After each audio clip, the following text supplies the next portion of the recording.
Hey, I'm Decathlon Gamer, and welcome to Football Manager 24. Certainly days early from what was expected. Typically, early access, or what we formerly knew as beta, comes 2 weeks before official launch. We're 2.5 weeks before official launch on this one. They couldn't wait to roll out the red carpet for Football Manager 2024, and I'm happy to see it, even early.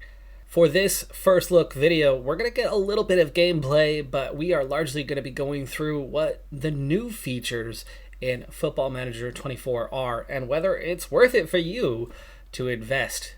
Because majority of you are already well aware that it is FM25 that is bringing wholesale changes.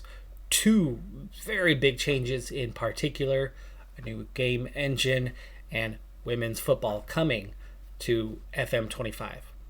But this is FM24. Let me begin with, it is no slouch. It has absolutely brought some game-changing features to this edition. Let's begin with the biggest change for the year, and you can see it right here. Load FM23 saved games. FM23 saved games are now available to import into your FM24, so you can take the new gameplay, the old save, and keep right on going, which is exactly what I will be doing after we get out of early access. So my FM23 Youth Factory series will continue on right on into FM24 once we get full launch. But in the meantime, little first look video and possibly some additional FM24 content, but mostly we're looking at just this first look video. I can't wait to just keep my FM23 series going. Oh, that is such a big change that I am stoked for. Let's now switch gears and go into a minor change. It's going good. Last year, those of you who follow the channel, those of you who follow the Youth Factory series will know my representation in game looks terrible. Absolutely. My manager, who's supposed to look like me, doesn't look anything like me. This one does. There's more options in the outfit, a little bit more, certainly in the color schemes. Definitely able to get an avatar that looks a bit more like me. There are little quality of life upgrades in the game, but in particular, there are 4 big new features. Besides the one we already mentioned, FM23 saves imported. Yes. Oh wait, sorry. Still celebrating that? You want to see the next thing. Okay. Enhanced match engine. Next year is the new match engine. But they didn't go full stop on this match engine. They've still put some work into it. In particular, I think there are new features for the upcoming game engine. Obviously, they'll be in it, but I think they were meant for the new game engine and found that they could be easily enough implemented into the existing game engine, at least some of the elements. And so we've gotten some of those elements for the new game engine. Here we have upgrades to player movement, ball physics, and lighting level. Stadiums have a much more authentic experience with the lighting. Ball physics, ball's going to float in different ways. Player movement is going to occur a little more freely, a little more realistically. But one thing that I am liking in particular is now on shots, a volley can be driven into the ground and bounce off the ground on its way towards the goal, something you wouldn't see, but you see plenty often in real life. So they've figured out how to add that in and still have that ball strike off the ground and then have the physics based on how the ball is rotating, whether it's got some top spin on it, and have that bounce impact how that ball then travels forward. New FM players tend to find the game challenging for a while, and then things begin to click. And once things begin to click, you start winning. When looking at the realism side of Football Manager, most, and I mean most, aspects of Football Manager are hyper-realistic. But there is one key element of Football Manager that lacks realism for experienced players. Now, in real life, we've seen teams climb pyramids. We've seen teams make multiple moves in a handful of years. Generally speaking, those are teams that get bought by somebody who's got money in a division or a level that doesn't have money, and that money starts doing them some real favors, and they can climb 3 tiers in 3 years. And then things get difficult and they reset and slow down, retool, and then continue climbing. But the reality is 99% of the teams, 99% of the clubs that exist out there just don't do what we do in an FM on a regular basis. Beginning players tend to start at the highest level with the clubs they know, get used to things, start winning a lot, get bored, and then take on the real projects that mostly experienced players will opt to take on. And that is Park to Prem. Smallest level to highest level. Bottom of the pyramid to the top of the pyramid. Traditionally in FM without mods, that's 6th tier English football to European champions. That project, that climb. My FM23 save, by the way, is with a mod that put us in the 11th tier. One of the things about the realism of Football Manager is how easy it is to progress. How again and again you can step in and just do what others don't. And part of that is because the AI doesn't handle transfers in the way that you do. And so you can outwork the AI pretty easily. This is not a feature necessarily for you. This is how the AI is going to conduct business. How that they are going to go forward and recognize the weaknesses of their squad, what needs to be addressed, what type of player will fit that need, and go out and find that type of player. No longer signing the random player that they already have 4 of at the position for in game. You see that over and over again. You see a team that doesn't, who go out and get players that don't fit a need, spend lots of money on them, lots of transfer budget on them, and then end up loaning them out because they don't fit the squad. The AI is going to be better at filling out the squad. And that could make the game quite a bit more challenging going forward. I look forward to that. I mean, sure, I like climbing that ladder, but I like coming up against obstacles. I like being challenged by the others and not just going out and scoring 100 points every season and breaking every record in every division on your way up the ladder. Where's the fun in that? New ways to communicate.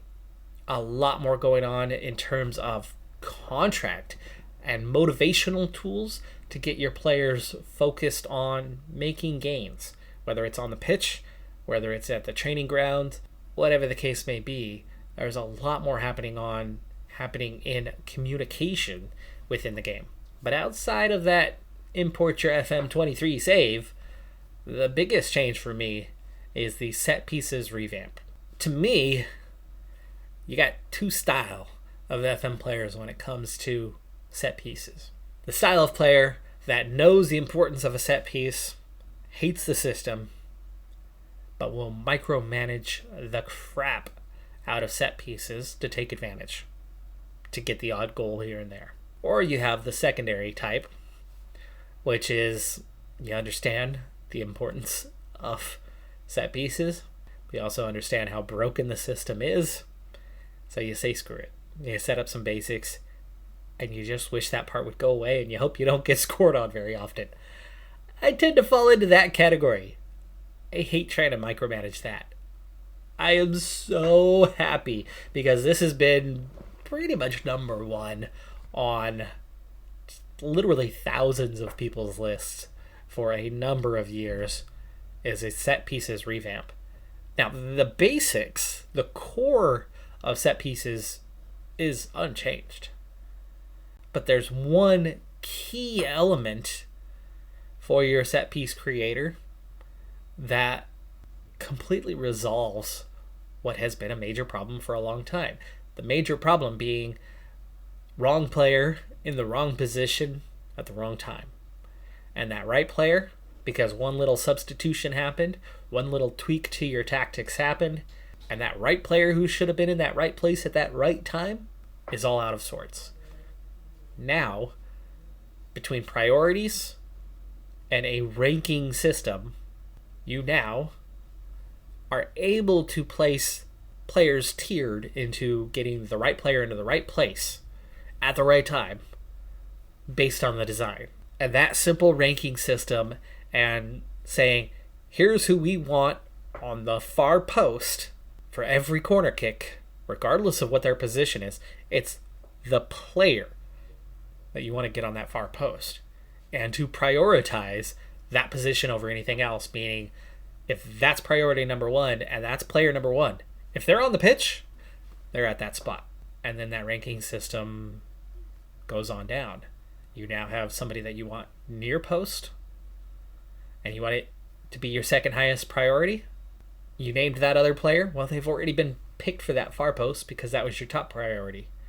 But the next player on your list, they're going to end up at the near post because that's your alternative. That's your secondary. Your third edge of the box, you want somebody with some long-range shooting capability, and your best long-range shooter isn't much of a player on headers. They're at the top of that list. They're going to end up at that position. And that is going to be a massive difference on how set pieces work. One, those who micromanage aren't going to have to micromanage any longer. Two, those who want to set it up the way I want to set it up, it's going to work beautifully for all parties involved. No more is the nightmare of set pieces. Now, they can do as they're told and instructed, and your strategy can live out. And if that first guy is on the bench, that second guy has moved to that far post, the third guy on the list ends up at that near post, and you still have that guy on the edge of the box who was supposed to be there all along, even though they were all playing in different positions today because of different personnel on the pitch, no matter. The right players are in the right place at the right time based on your assignments. Love to see it. Absolutely love to see it. Now those are the big changes in FM24 this year. Let's go see the other big change, a new license that has been picked up by SI. And that new license brings us to Japan, finally entering the Football Manager community, not only with the J1 League, but the J2 and the J3 League all the way down. So 3 tiers down. Japan has grown massively in recent years in the world of football. They have done so on multiple fronts in multiple ways, and we are seeing the impacts. We are seeing amazing players show up on big-time clubs, and we've seen Japan perform quite well at the World Cup of late. The growth of the game has been immense in a fairly short period of time. So they just keep sneaking in updates for us one after another. Now, when you go to start a game, you have 3 choices on how you want to see that game begin. First off, with FM Original. The original way to play Football Manager updated squads will be in use at the start of each new career, meaning the real-life update for where we're at squad-wise, that squad will be the game you begin the game with on the game's start date. Then you have a real-world choice. Players will start at the clubs they were with at the start of the date of the career. So whatever that start date was, they will be there. They will then move to their new club on the same date they did in real life as the career progresses. So if you start on, say, August the 1st, but a player made a move on August 31st, that player will be at their original club when you start the game on August 1st. But on August 31st, that transfer will go through for whatever that given amount was, and they will arrive at the club that they are at in real life on that August 31st move. Last choice is your world. Club squads and budgets will be accurate as of the start of the 23-24 season, but no real-life transfers will be reflected after that date. So whatever the start date that you choose for your game, whatever the rosters were at that moment, is the rosters you begin the game with no changes to reflect what's going on in the real world. The nice thing about the FM original is with the moves already being pushed up and taking place, the real world is then reflected in the game and you can get on with it. The tricky thing about following the actual real world dates is that some of those moves haven't happened and you're going to have to wait on them. And so if you are looking to a player who just moved, let's say there's a major transfer for Erling Haaland saga going on and there's 50 billion teams that want his service, and the game date for the start has already taken place, but his eventual transfer to Man City in the real world is something that you would have rather have had him at your favorite club. You would have rather have paid that clause and somehow gotten him to sign with you instead. You can do that.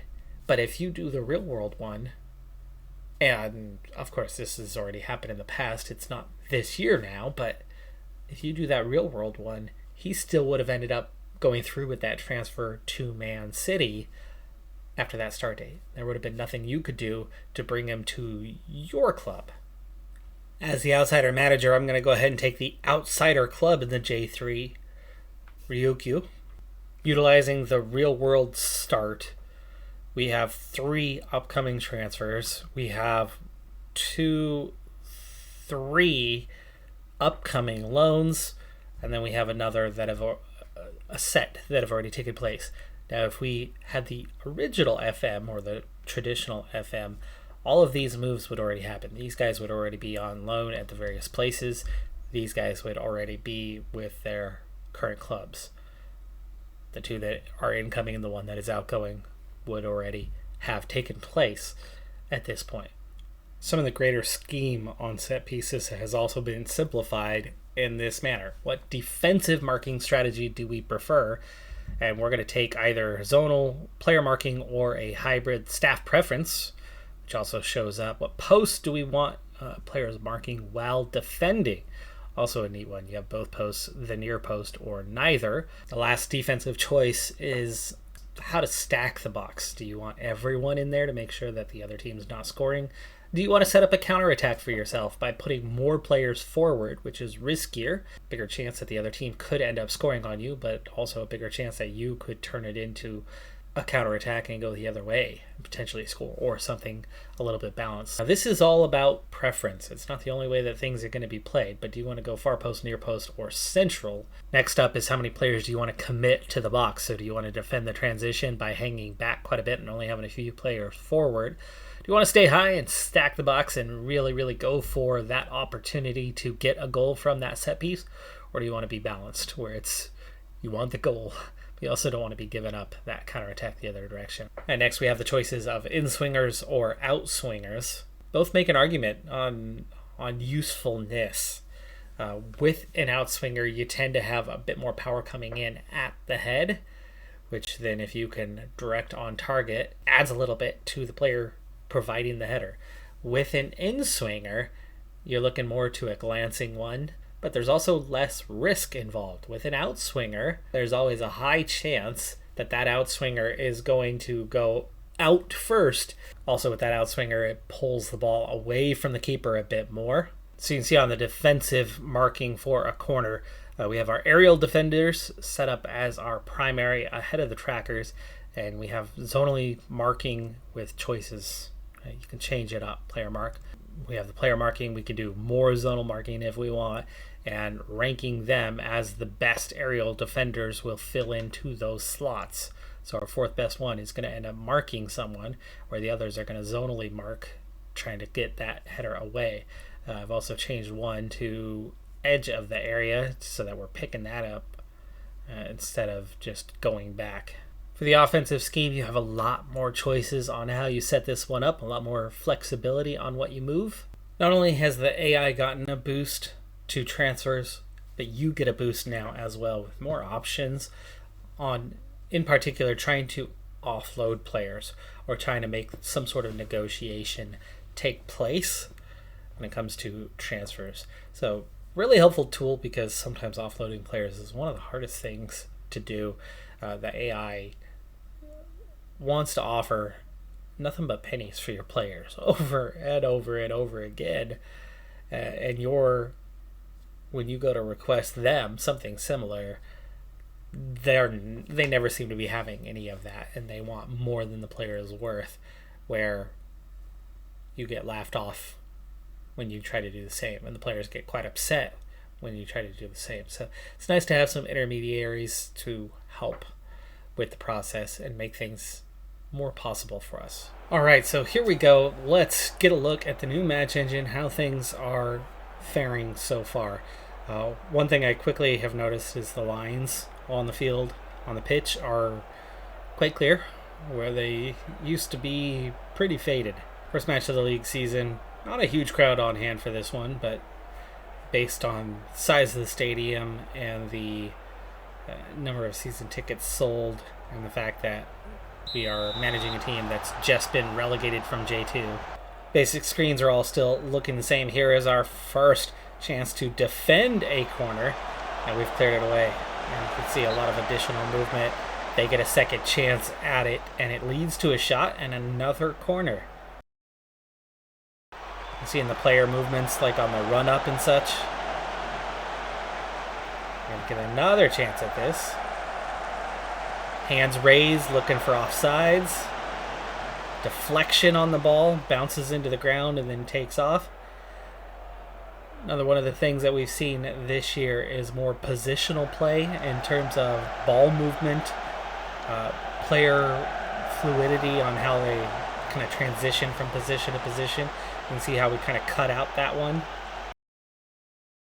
Nice interception there. Leads to a big chance. Nakano!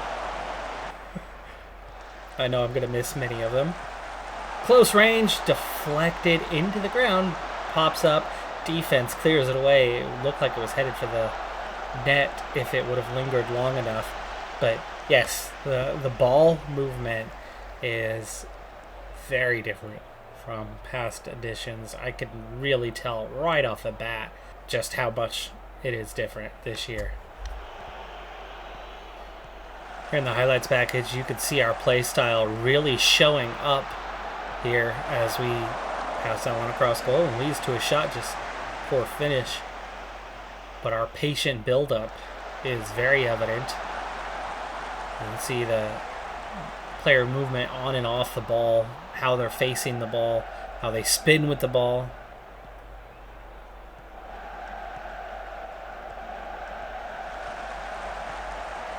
Take.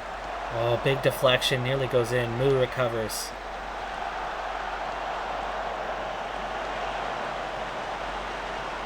Takayasu up ahead to Nakano.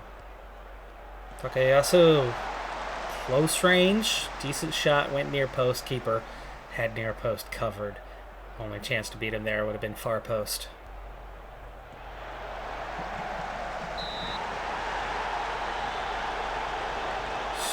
Strange, very, very strange penalty call on that one.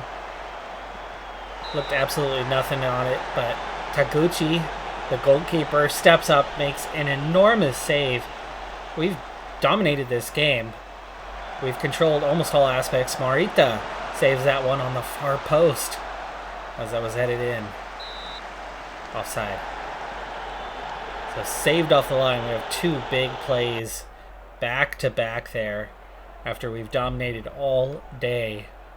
They get a penalty out of absolutely nowhere, and then follow up corner kick leads to a very nearly a goal. Match finished in a goalless draw, but the important part was we really did notice. It was incredibly evident. It wasn't just a specific package that SI had put together with some various cutscenes that worked out the way they wanted it to. We've seen one match, and all match long, every highlight, you could see the ball mechanics and how they've been updated. You could see the player movement and how it's been updated. So really, really solid steps in the right direction. We might be seeing next year the major overhaul. FM25 is going to be the biggest addition of Football Manager yet. But FM24 is, without a doubt, well worth. If you are into Football Manager, I highly recommend it. It's going to be a good one. It is absolutely not a miss in anticipation of next year. It's a hit. I'm Decathlon Gamer. Thanks for tuning in. Like, comment, subscribe, and I'll see you next time. Have a good one. Be safe out there. Bye for now.